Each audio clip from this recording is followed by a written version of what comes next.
এখন পর্যন্ত আপনারা কত হাজার এমএএইচ ব্যাটারি ফোন দেখছেন? ৫,০০০, ৬,০০০, ৭,০০০, কখনো কি ১০,০০০ এমএএইচ ব্যাটারি ফোন দেখছেন? আইটেল নিয়ে এলো এমন একটি ডিভাইস যেখানে রয়েছে ১০,০০০ এমএএইচ ব্যাটারি।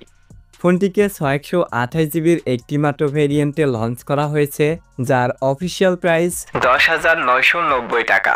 আসসালামু আলাইকুম, আমি তিতাই আছি আপনাদের সাথে। আর এই বাজেটে ফোনটা আমাদের যা কিছু অফার করছে তা সত্যি কতটুকু কাজের, নাকি শুধুই ব্যাটারি দেখিয়ে মার্কেটিং করার চেষ্টা করেছে আইটেল, সেটি জানতে লাইক অ্যান্ড সাবস্ক্রাইব করে পুরো ভিডিওটার সাথেই থাকুন। তো চলুন শুরু করা যাক আজকের এই ইন্টারেস্টিং ভিডিও শুরুতেই কথা বলতে চাই ফোনটির ডিজাইন দিয়ে। ফোনটির ডিজাইনকে যথেষ্ট সুন্দর অ্যান্ড প্রিমিয়াম করা হয়েছে। Front glass and back plastic বা পলিকার্বনেট বিল্ড, মোট 4টি কালার ভেরিয়েন্টে পাওয়া যাবে এই ফোনটিকে। সবগুলোই দেখতে বেশ দারুণ। পোর্টস বাটনগুলো একদমই ঠিকঠাক পজিশন অনুযায়ী রয়েছে, তবে থাকছে না secondary noise cancelling mic and stereo speaker. সেই সাথে রিয়ারে থাকছে dual camera setup and IR blaster, যার ফলে টিভিএসির মতো ইলেকট্রনিক্স ডিভাইসগুলোকে কন্ট্রোল করতে পারবেন আপনার ফোন ব্যবহার করেই। তবে ডিসপ্লেতে আসলেই পেয়ে যাচ্ছেন 6.67 ইঞ্চের একটা আইপিএস এলসিডি প্যানেল, যার রেজুলেশন এইচডি+। তবে ভালো ব্যাপার হচ্ছে যে এখানে রয়েছে 120 হার্টজের হাই রিফ্রেশ রেট। এই ডিসপ্লেটার পিক্সেল ডেন্সিটি হচ্ছে 263 পিপিআই। চিন বেজেলস একটু মোটা মনে হবে, যা প্রাইস পয়েন্ট অনুযায়ী একদমই স্বাভাবিক। অ্যান্ড টপ সেন্টারে রয়েছে একটি সিঙ্গেল পাঞ্চল সেলফি ক্যামেরা। সেই সাথে এই ডিসপ্লেতে রয়েছে 700 নিট স্পিক ব্রাইটনেস, যা ইনডোর অ্যান্ড আউটডোর উভয় কন্ডিশনে ঠিকঠাকভাবেই দেখা যায়। তো আমার মতে ডিসপ্লেটা এই বাজেটের অন্যান্য ডিভাইসগুলোর মতোই। তো এখন যদি আমরা ফোনটার পারফরমেন্স সেকশনে আসি, তাহলে ফোনটিতে চিপ হিসেবে ইউজ করা হয়েছে মিডিয়াটেক হেলিওস G50 আলটিমেট, যেটি 12 ন্যানোমিটারের 2.2 গিগাহার্টজের একটি অক্টোকোর চিপ, যার জিপিইউতে রয়েছে পাওয়ার ভিআর।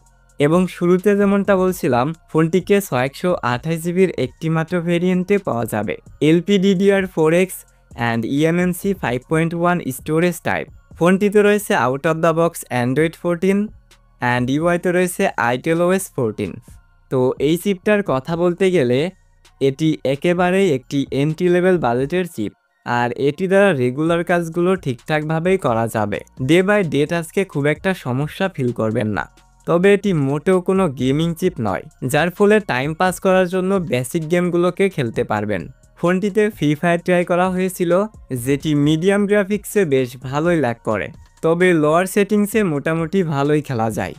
তো আমার মতে পারফরমেন্সের দিক দিয়ে ফোনটা অনেকটাই পিছিয়ে থাকবে, বিকজ এই প্রাইস পয়েন্টে আমরা ইউনিএসওসি T612 আর হেলিওস G81 এর মতো চিপকে এক্সপেক্ট করতেই পারি। তাই সেই দিক বিবেচনায় ফোনটা অনেকটাই পিছিয়ে থাকবে। তো পারফরমেন্স রেখে যদি এখন আমরা ফোনটার ক্যামেরা সেকশনে আসি, তাহলে এই ফোনটার রিয়ারে রয়েছে ডুয়েল ক্যামেরা সেটআপ, তবে মেন ক্যামেরাটাই শুধুমাত্র কাজের, আর এটি হচ্ছে 13 মেগাপিক্সেল। ফ্রন্টে রয়েছে 8 মেগাপিক্সেলের একটি সেলফি ক্যামেরা।